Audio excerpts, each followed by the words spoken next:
Hey guys, it's Jennie Wolek with the Wolek Group, Keller Williams Realty in Tulsa, Oklahoma. Thanks so much for coming back and hanging out, checking out the latest agent success secrets. This day is all about Shaina Moats from Austin, Texas, Keller Williams Realty. Shaina, I have had the pleasure of getting to know you better over the last year, and I have so enjoyed that. And I would love for you to share with everyone a little bit about you. Thanks for joining. Well, thank you for having me, Jennie. I am so honored to be here with you. I love everything that you do, and I basically stalk you on Facebook and get it now. Good. I'm so glad. My husband, Bobby, and I have a team here in Austin, and I've been in the business for 6 years now. This is my 6th year. We have 2 little girls, Isabella and Josephine, and they're 6 and almost 3.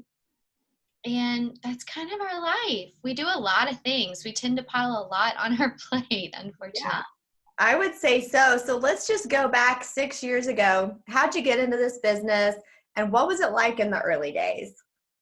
So I got into the business because I wanted flexibility. At the time, Isabella was 6 months old, and I was actually on maternity leave for my nonprofit job that I was doing remotely from Colorado. And I thought, well, real estate, everyone's always said you'll be really great at that. Why don't you get into that? And I just happened to meet an agent that thought they would take me under their wing, and I felt safe enough to jump in, so I did. And that didn't work out, and Bobby and I found ourselves with our backs against the wall. We had cashed out our 401k. I had cashed out my pension, everything for me to be able to do this. And so we looked at it and we said, you know what? We can do this. That was October. I knew that I could do open houses to lead generate. I didn't have much of any contacts in Austin. We had just moved here 6 months before. So I did open houses every Saturday and Sunday from 1 to 4. And I did 37 of them before I picked up my first client. Wow. It was about 4.5 months of open houses before I picked up my first client. Now, after that, the good news is that I later within that year, I actually closed 48 units, and all of them were from open houses. There was not one sphere deal in there. And so the beginning of that year was incredibly challenging. I mean, at one point we thought we might have to sell our house because I wasn't seeing any success, and I was doubting my abilities. And I remember being on the phone with my dad and saying, gosh, if I could just get someone to sit down with me, I know they would want to work with me. It's just, I couldn't get anyone to sit down with me. And then once I did, I was like, gosh, if I could just get someone under contract. And so the wheel kind of started moving and flowing. Was Bobby with you in real estate at that time? No, he was working at Whole Foods at the time. He was an analyst at Whole Foods, and we never saw each other. I mean, that first year, he was with Isabella, or I was with Isabella, and he worked a 9 to 5. Really, it was more like a 10 to 2. I mean, he had the most cush job ever. Whole Foods is like a dream. Why would he ever leave it? Right? No, I know. I look back on that and I'm like, what were we thinking? I don't know. Maybe opportunity. Here we are. Opportunity.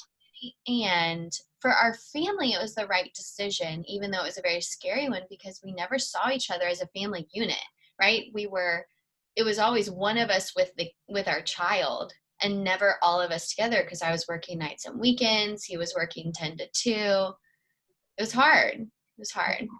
All right. So fast forward, you have this super success. You've done the work. You have learned how to lead generate through open houses, and you start having an awesome real estate career. How did it go after that? Well, I wish I could just say that it was like, whee! It was not. It was not. Bobby joined me about a year into my career, and we created the Moats team. And, we thought, well, double the people, double the production, right? Isn't that how it works? No, that's not how it works. We hired too quickly. We didn't lead with revenue. We made all of the mistakes. And unfortunately, we didn't course correct as fast as we should have. We just didn't know.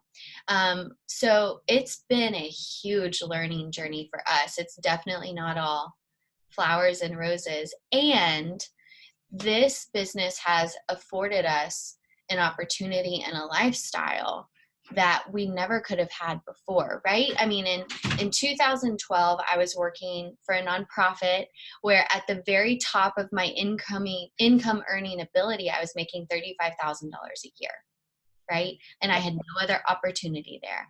And here, my goodness, I never dreamed we would be able to bring in the amount of money that we do. I didn't know it was possible. And now you get to do it on your terms. You still are probably a giver of nonprofits and giving back to your community, and you probably can give more. Absolutely, right? So 2 years ago, Bobby and I actually formed a 501c3, and it's something that we're really passionate about, is giving back to the community. And in the position we're in now, we have way more ability to give back than we did back then. Yeah. It's all been right. a journey. So in the journey, you're having a mess like we all do, the ups and downs, the messy middle, as we call it. And you're growing a team, you're failing all over the place, failing forward. And you realize that as being parents and in this real estate business, you can get out of balance. So easily. And, Gary has given us these systems and models to build our business. We literally have a clear-cut path. If you want to make $1 million, here's how you do it. Yeah. Yet we don't have those same systems and models for our family or even for ourselves personally. And I felt really lost. I remember I had just had Josephine, and I had just lost 12 ounces of breast milk all over my office, which I just can't even. Gold. It's like the worst feeling ever. I cried. I literally cried. And I remember looking around our market center, and a lot of the top teams were run by men who had caregivers at home, or by women whose children were already in, middle school or high school. It was just a different dynamic of what I was experiencing. And Kristen Williams at the time was pregnant with her daughter, and I grabbed her in the hallway and I'm like, we have to figure this out. We have to, because this is so hard. And it's been a 3-year journey to where we are now. And through what we called masterminding at the time and all of the research and books, I have grown so much. So, we're actually launching a 8-week course through MAPS that I'm incredibly excited about, called KW Family. And through the course, we teach on these 3 aspects of our life: our business, our family, and our personal, like taking care of ourselves. And the place I've grown most through this journey is taking care of myself, because I find I take care of everyone else and all of their needs before I ever take care of myself. And I had horrible habits. I ate terribly. I didn't work out. And I've moved in a different direction now, and I see it showing up in my business and in my family life. I see the intentionality showing up, and it's changed every other aspect. All right, so let me ask you this question. How are you being intentional and time blocking your week to take care of yourself? That's a great question. So I did an exercise where I looked at how many hours I have in a week, right? So about a year ago, I started waking up at 5 a.m. And in the mornings, I plan the day, I journal, do all those things, right? And I have 112 hours for me to spend on something throughout the week. And I categorized my life. How much time do I spend as a mom, as a wife, running my business as the CEO, in production, because I'm still in production? How do I spend time in all those different categories? And what I found is that I actually had about 30 hours left, and I was only spending about 3 on myself. And that was typically like driving in the car in silence. which is okay personal time. Yes. We're not going to deny it. No, it's great. Silence is golden. And what I also realized is that I didn't know how to take care of myself. I didn't know what filled me up. I didn't know how to find rest because I had never done it. So I literally had to brainstorm and try different things. You know, I went to the movies by myself. I got a massage. I would get my nails done. I would walk around Target, all of these things. And then I carved out a 1 4-hour block in my week. And then I carved out an hour each day. And that is like my me time. So the hour each day is just quiet, reading, journaling. I find that my day starts a lot better when I started out that way. And the 4-hour block is really whatever I have planned for that day, depending on the budget, right? I'm not going to go get a massage every week or even every month, but maybe I can go get my foot rubbed for $10, like whatever it is. You know? Yeah. Whatever it takes to make sure that you're blocking time for yourself. I totally agree with that. Like I told you, I just went to bar class over lunch period, so I could fit in some exercise. That's the best exercise time. Lunchtime is like the best class. I love that. Yeah. Well, so you and Kristen realized there was a need and you poured your time and your energy and your love into creating this class. So if somebody is in a situation like you guys were in, or maybe not yet, this is a class for them to take. It's a MAPS class. Mm-hmm. You guys worked hard to get it all up and running. It did. Yeah, it was a lot of work because we kept going back and rewriting everything because we wanted to get it right. Yeah. It's such an important topic, and I think has the power to really change people's lives because it's done it for me. That I wanted to be sure we got it right. And it's incredibly powerful. The tools that we've come up with are so powerful. And let's make sure and that all the dudes watching realize that this isn't just for moms or mom life or boss babes. This is also about dads hopping in and joining in the journey as well. Yeah. I mean, let's be real. The modern parent is really interchangeable, right? So a lot of marriages that we're researching these days are true partnerships where the husband and wife can step in and out of different roles. And so this is not just for moms. This is about defining your success, what success looks like for your family, for yourself, for your business, and then making a plan to achieve that success and the models and systems that go along with it. Well, I'm super excited about that, and I'm proud of you guys for launching that. Yes. Well, I'll make sure and add a link so that if people have interest, they can do that. So what else is happening in your world? We just got back from family reunion. I'm just going to go on record. You're my first video since then. I'm going to go on record. I've been to 8, maybe 9 family reunions. This was the best I've ever experienced. Yeah, I have not attended as many as you, yet I heard that sentiment over and over and over again. Now I'm just going to tap on into your husband and his relationships with, you know, the big guys. Yeah. What was their vibe after and what's happening ever since there in Austin? So I'm going to tell this story and hopefully Josh doesn't get mad at me for telling this story. So we get into New Orleans and we were going to go to the hotel and Josh is like, no. We have to go to the convention center. I want to see it. So it's 2 nights before they're setting up and we walk in to go see all the booths and all the setup and everything. And he is like running around like a little kid in a candy shop, so excited. And Annie, she's in charge of all the marketing and did all of the design work of what we saw at Family Reunion. She's like, we've never had anyone come and do an executive tour of the market center before it opens, right? And Josh was so excited about it. And that was the feeling throughout all of it. I know. That was his emotional response full time. And it was incredible to watch because this is Gary and Josh's vision coming to life, what they have literally been fighting for 3-4 years that we didn't even know about half the time.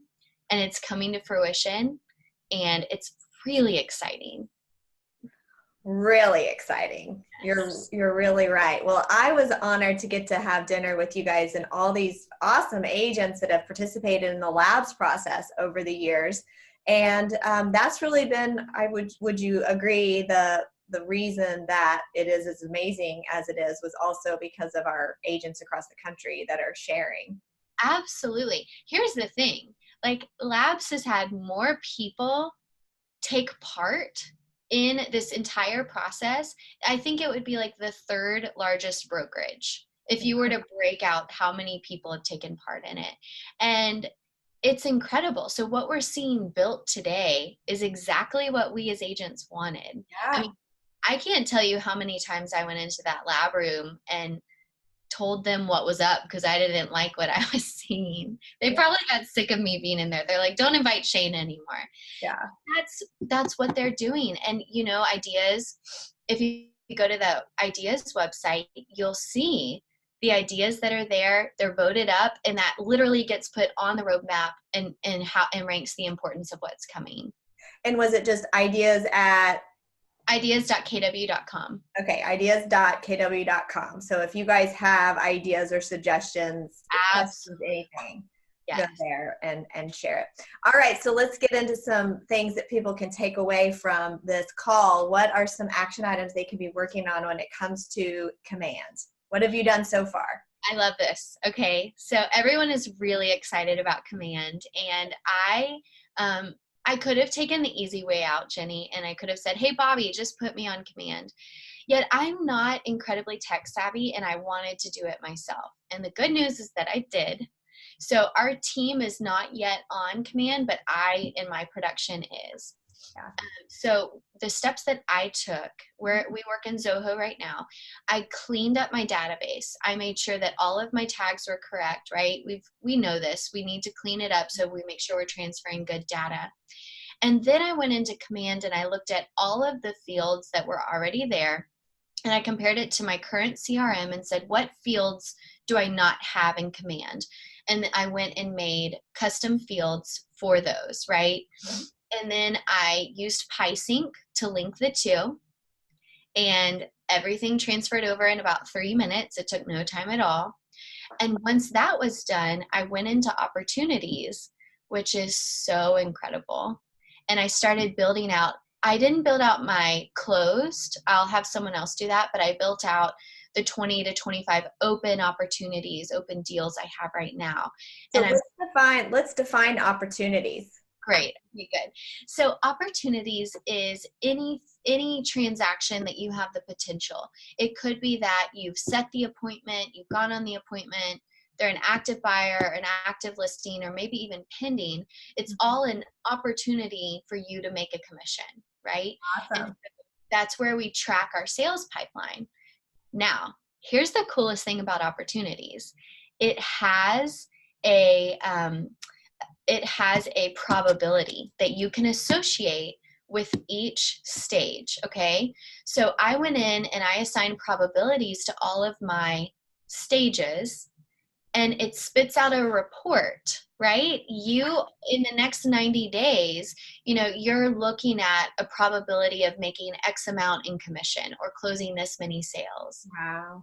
Where everything is in the pipeline. I don't know about you, but there's nothing I have that can give me future casting like that right now. No. All in one place. Like I could see like my transaction management with, leads or, hot people that are working like a pipeline. And then maybe your pending's over here in another place. Like we talked about before with our call that we did, everything in one place. That's so exciting. It is.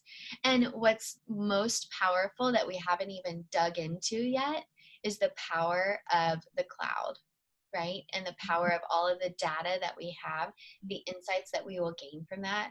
It's a game changer. It really is. So I know I've been in a lot of the forums. I see some people who are really excited and some people that are getting frustrated. And the thing is, we're all in this together.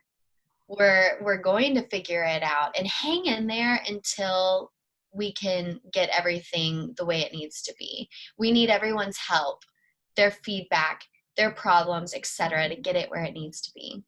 What's Bobby's job description like right now? What's he handling? Is he putting out fires? Is he coaching? Is he consulting? What's happening? Well, not just to talk about Bobby behind his back or anything. No, he has a lot on his plate right now, as I'm sure you can imagine everyone does at KWRI. His role right now is, so they have super user labs that are more virtual, where they're getting like the people that are really involved in this process, getting their feedback and feeding it directly to the tech team. So he is responsible for all of those and making those big. He's also rolling out, I don't know how much of this I'm supposed to talk about, actually. Oops. Oh, well, I'll ask for forgiveness later.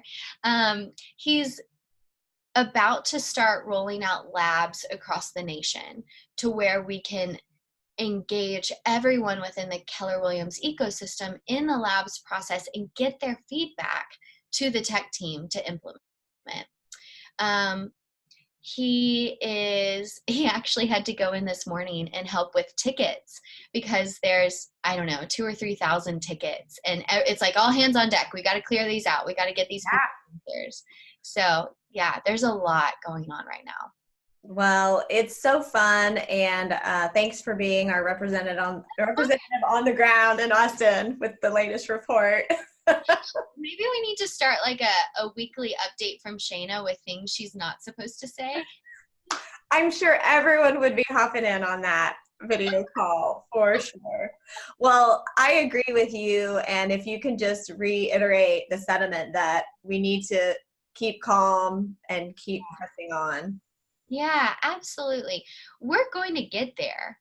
It's just what we're doing is a massive undertaking, and we know that there are going to be some roadblocks and some bumps. And the most important thing is that we stay calm, because if we allow it to agitate us or frustrate us, it's going to interrupt our businesses. And it's just not worth that, right? So get as far as you can and then be patient. I know that's really easy to say. Yeah. And how about time block it? This, of course, playing around in command does not trump your morning lead generation. Not at all. Right. And honestly, Josh's vision, and Bobby has said this too, and he's set me up the same way. They see command rolling. Oh, sorry. I've got my computer. Sorry. They see command rolling out in conjunction with our current CRMs. It's probably not quite everything we need it to be to run our entire business. And so I see it for at least a few more weeks running in conjunction with our businesses, then bringing it out slowly, right? If we've done it before where we've jumped from one CRM to the next, like with a week between, and it interrupts our entire business. And that's not what we want to do. So be smart, have a transition plan in place. Don't just jump. That's my advice. That's really great advice. We do not, the last thing that I could ever imagine Gary and Josh would ever want is that we stop selling houses and helping people. Absolutely. I mean, that's why we're actually doing all of this, right? To protect that ability. So it has been such a joy chatting with you. Will you share with everyone how they can get in touch with you if they have a referral to send your way? I love that. Yeah. So my email is shaina@moatsteam.com. Can also, I'll give out my cell phone. I don't care. You can also text me 512-963-7157 or look me up on Kelly. Yeah. Everyone should follow you, connect, and be in your referral network, huh? Absolutely. Jennie too. Although me too. Well, you're awesome, and I appreciate you. If you guys need anything from me, my number is 918-706-9845. Have a good one. Bye.